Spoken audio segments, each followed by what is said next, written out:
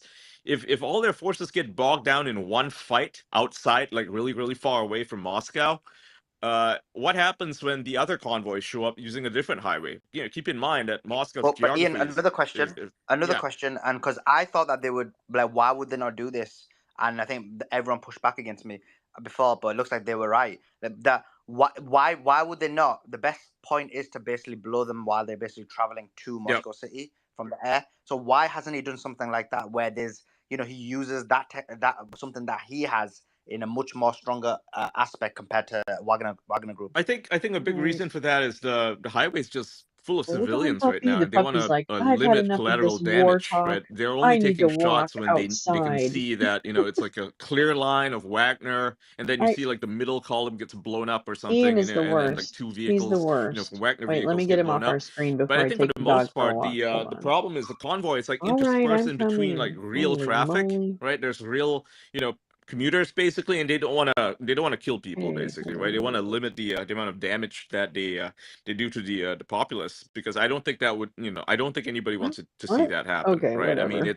it's all fun when Oh people boy, on whatever. social media or the news, MSNBC or whatever, they're like, Putin's willing to kill his own This is people, kind of funny. he'll kill everybody, I mean, and it's it's like, not, but well, why doesn't he then? nothing's gonna be funny about this in I've about seen 5 only minutes. restraint I'm from gonna tell him, you right and now. some people might call that weakness, but I mean, I wouldn't trust a leader who's facing a potential coup right now, like like a successful one, See if we can killing find. his own people. Like, that would not work in his favor, right? I mean, Yeah, he good has to point. limit the casualties. He has to make sure that like Good these forces point. are engaged in a way that just sort of makes I'll sense, right? I fight mean, them if on. they're Oh, actually, let's just pull the up best way to Visegrad. get at them is to hit them at the checkpoints, right? Because civilians are going to get out of the way, and there's going to be actual battles fighting on the Okay, I'm gonna streets, walk the but dog, they'll be and bogged I will down. be back momentarily. So we've got a departure of another special flight of the government of the Russian Federation from Moscow, heading again north west, exactly the same path it just took off a few minutes ago, 15, 20 minutes ago, and it's going on the same path as the other planes that ended up landing in St. Petersburg. And then another breaking news, which I don't know if it's breaking news, but you might have mentioned it, but it's important contextually to what we're talking about. It says, in the Moscow region, until July the 1st, mass outdoor events and education organizations are suspended. The government has a decree. Yeah. But now We're talking about. why they're telling people to basically, they're telling civilians to not be out in outdoors. Bro, they're talking about yes. When we support, they're preparing for war. They say they or for battles or conflict. They've asked. I think there was reports of potential martial law being declared, and also you've been with me for long, so you could probably update on that point. Again, man, we're talking about Wagner forces being either on the outskirts of Moscow city or 30, 60 minutes away, based on the constant reports we're getting from various sources. My argument is that it's highly likely that the reason why there's been minimal resistance, except for the air, except for the they could have shot them out the air, but Ian's argument is they didn't want to hurt civilians, that they've got minimal forces and they want to make sure they consolidate their efforts. It's going to happen outside Moscow or near No, Moscow. I think that's the most logical. I think that's the most logical explanation, but I think that's the problem for Russia. I get that, but then doesn't that prove because why I'm explaining that point is just to slightly push back on, and it may not be the case because we're all we're just trying to guess what's happening, but that it's not the fact that people are allowing Wagner through. It's not that Wagner just going through and that people are turning and joining Wagner. But in reality, the consolidated forces, there is going to be a fight between them, but it's going to be in Moscow where they're not spreading the forces out, where they're able to consolidate their army, and where you got the greatest chance to win. Like if I was in charge, that's what I would do. No, I agree. Suleiman, I see two. I see two possibilities. One is Russia. If Putin goes to Petersburg, buys time, consolidates his forces there before he goes back, or 2, the army's not getting involved because they don't want to die. They can't stop Wagner right now, right? So what are they going to do? Die for Putin? I don't think they're going to die for Putin. And I think those are the only 2 options. Is Putin goes to St. Petersburg, buys some time, consolidates his forces, and then pushes back, or people So one of the planes that took over from Moscow to St. Petersburg is now returning from St. Petersburg to Moscow. So we're just seeing constant movements. Most military planes are heading from Moscow to St. Petersburg. I think we might have shooting in Rostov right now. Yeah, I think it's a bit noisy for me in the background, but Mario and everybody, I think the battle's going to be around Rostov-on-Don, because that's where Prigozhin and Wagner have their leverage. It's over those southern commanders, the nuclear capability. The reason why we haven't seen a sort of retaliatory strike is because there are also anti-aircraft systems there. Those are all under Wagner control. And so until they actually wrestle back control of that and get the southern commanders back in power, then, he has leverage. That's where the fight is. If there's going to be a fight, that's where the fight will be. Yeah, and just to add to what you're saying, Jonathan, breaking news is, I think this is what Allsource was about to read. It says the first shots in the center of Rostov-on-Don, PMC Wagner drive away local residents. The last few hours they have been waiting for the arrival of the fighters, Ahmed. So again, there is. The video doesn't show actual. We don't. From the video, we're not seeing any or hearing any shootings, but we are seeing civilians basically leaving that area. And to be honest, this kind of generally matches what we were expected. But I think a conflict, at least in Rostov right now, might be sooner than what was. I think whoever the previous speaker was saying. I think you're right. I think we'll probably see first Rostov, and then Moscow soon enough. So we are seeing probably the 2 most important battles right now in this queue. The one in Moscow, the one in Rostov. If we see Moscow fall, Kremlin fall, I wouldn't say it's game over for the Kremlin, but it's getting very close to calling it game over. And if we see the fall of Rostov to the Chechnyan forces with potentially the support of other factions that are supporting the Kremlin, then that could be the end of the coup. Both headquarters are under attack. I just don't know which one's more of a threat. It's just too early to tell. I'm not sure what you guys think. The one in Moscow, they're nowhere near Moscow. The key, Mario, the key here is they're 30 to 60 minutes away from Mario, Moscow. the key here is the Chechen forces, because Putin can feel confident that they'll still remain loyal.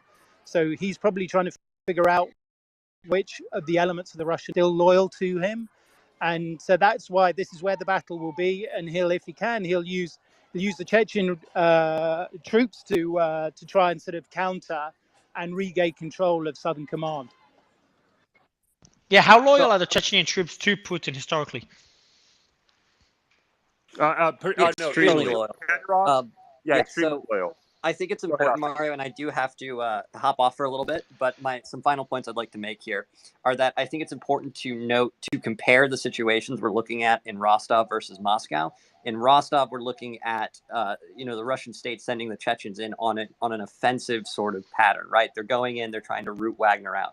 On the contrary, with Moscow, everything that we're observing seems the objective seems to be to delay. We're seeing roads getting torn up. We're seeing drawbridges being pulled up over river crossings. We're seeing checkpoints being set up. That is all in line with the idea that Putin is trying to buy time with Moscow. That's why we're seeing these flights to St. Petersburg. That's why we'll potentially start seeing redeployments into Moscow while Russian forces consolidate. And also, in regards to the comments on where's the Russian Air Force, as Colonel Jeff pointed out earlier, the turnaround time for some of these strike packages does take hours to days. And secondarily, Wagner does have air defense systems. So I think there's a serious sort of concern that if, you mobilize the Air Force, you start sending strike packages and these planes get shot down, that's another hit to, a rapidly scrambling Russian internal security apparatus. So some things to look for in the immediate, before I hop off, are how does Rostov go down in the next hour, maybe 2 hours? Because from what it looks like right now with Wagner clearing civilians out, they're preparing for a fight. If we start seeing shooting there, then, escalation will be happening very, very quickly. Additionally, continually monitoring the convoy to Moscow and how these checkpoints deal with them, whether they wave them through, whether they even try to put up some resistance, will be another nice sort of indicator for how this is going. Once again, Mario, thanks for having me up. Piotr? Sorry. Let me break in. We're sorry. So the wreckage. We're getting the first images, and this has not been reported. This type of specific helicopter. The helicopters we got reported shot down were 2 Mi-8s transport helicopters, 1 Mi-35 attack helicopter, a modern version of the Ka-52. We just got wreckage reportedly of a Ka-52 that was shot down in Talavaya, Voronezh region. They're reporting that the crew died and it was shot down by Wagner. And so I think because we've got a report that a fourth helicopter shot down when originally was 3 or 4th. This might be the fourth one that is a Ka-52, which is a more advanced Russian helicopter that got shot down with the crew members killed. Piotr, go ahead. You got some, sir? Yeah, thanks. Just the Russians have been putting delays and potentially forcible charges around bridges south of Moscow to try and delay potential invasions of the forces down there. There's also friends of mine in St. Petersburg saying that there is quite a lot of activity around a few of the airports with notable sort of high profiled planes and delegational people. So there's a lot of activity. Putin's gone under, which is inevitable during this time because, he gives an initial statement of calm and assurance that he as the leader of the country is going to fight back. But now he's gone under as he begins to go into the operational phase of trying to actually, get control of the situation. Because at the moment it's crisis management as much as it is, as Austin and others are saying, they're trying to delay so that they can basically get themselves together. Because Wagner have basically, as I said before, done a bit of a blitzkrieg. The time is not on their side in the sense of if the Russian government can get their shit together, then they can likely hold back the Wagner forces. Wagner is more well trained, but it doesn't have the numbers. So that's what I'd say initially. So hypothetically, if now we know they basically go into the Moscow city and they're not being stopped, there's not been any form of resistance up to now, when do you see if there is any resistance, and we don't know if there will be? When do we? Suleiman, sorry, just got to also share this. So now we're getting from Russian state media, the RA Novosti correspondent says, I'm just going to read it verbatim. It was on the breaking news channel. About 5 shots were fired at the headquarters of the Southern Military District in Rostov-on-Don. The fighters of the Wagner PMC asked people to disperse. I think this matches the video that was mentioned earlier as well. So now we're getting a Russian state correspondent of RA confirming the video and the claims of shots in Rostov-on-Don. And a minute ago, more photos of pictures of Wagner convoys by Tux News. Wagner convoy moving along the M4 highway in the direction of Moscow. Someone could look at this and geolocate the exact location. I can see smoke in one of the photos coming from next to the freeway, so something was shut down there. And there's been Igor Igorkin claims the eyewitness report that Wagner convoy have entered Moscow Oblast. Igor said this over an hour ago now. Almost an hour ago, sorry. So we're just seeing, again, report after report. I think it's conclusive that Wagner should be in the city of Moscow very shortly. What happens next is anyone's guess. But go ahead, sorry guys. Alex, go ahead. Yeah, no, I think some of the commentary has been absolutely correct leading up until regarding the Russian defenses. So we've seen planes going back and forth to St. Petersburg. I mean, Russia has continuity of government plans, just like the United States does. That was enacted after 9/11 when you saw President Bush being flown around the country. So if they do feel there's a giant threat to the stability of the regime, it would not be unheard of for Putin to flee St. Petersburg or something. I think the prospect of him leaving the country at this point. You are breaking up, Alex. So ability to sort of put up a fight to hold them, which you'd want to do if you're in their position, right? Is you're going to want to get them to fight, expend all their ammunition if they can, keep them from being resupplied, and then bring in the rest of your forces to kind of mop it up. So I think the comments that were made about Rostov and where this goes right now, if they're able to break through, is key, because now they've lost the element of surprise, right? Because the jig is up, everybody knows what's going on. And now the second part is speed, right? In order for this coup to, if that's what it ends up being beyond a mutiny, as Malcolm mentioned earlier, it's going to require speed, getting in, and then getting defections from both the military and Kremlin insiders in order for this to work. And that part is all completely unknown at this point. So anybody predicting the outcome in either direction really has no idea what they're talking about. None of us have enough information to accurately predict which way this is going to go. Although it's likely to be a very, it's going to be a difficult and probably protracted. I mean, it's it's basically two land forces. This in order to remove the leverage and obviously the capability that Wagner has, the ability to fight hand to hand. This is going to be a hand-to-hand fight in Rostov-on-Don, and it's going to be pivotal. This is going to be key to what happens next. So if Wagner lose control of Southern Command, then they lose all their leverage, and then the Russian military, depending on who's still loyal to Putin, can move en masse, and that's with air power and all of the other systems that they have. Yeah, I would just add to that Rostov-on-Don is one of Russia's larger cities. It's culturally very significant for the Second World War. My family lives in Novosibirsk, which is the third largest city and industrial heartland of Siberia. But from what I'm understanding, much of the activity is just going to stay on this side of the Russian Ural Mountains. What I am trying to gain more information about is what's the general public perception of this in Siberia and further east. Because the further east you go, telecoms disappears, infrastructure disappears. So the general sentiment towards the Kremlin varies a lot across Russia because of its size. So, and to what Jessica said earlier, Prigozhin is going to want this to be done with by Monday. Otherwise, Putin and him are going to be in a real, the next 24 hours are really going to be critical. And I'm not one to sensationalize, as you know. So things are going to pick up in the next few hours, I think, as the evening sets in as well. Hey, Mario, so Warminder just tweeted this, and I'm just going to read it for everybody. So I'm just going to read it entirely from his tweet. Residents of Moscow allegedly began to receive calls from unfamiliar numbers, supposedly from PMC Wagner. Residents are called to support the Wagnerites and take to the streets. It's from War Monitors. Yeah, good luck with that. Right, let me go to Colonel. Colonel, go ahead. I'd love to hear your thoughts. Yeah, so hold on. Before I go to Colonel, sorry. I just heard that in the background. So you're saying that residents are getting calls to support Wagner? Correct. So residents of Moscow allegedly begin to receive calls from unfamiliar automated numbers, or a person speaking? PMC Wagner.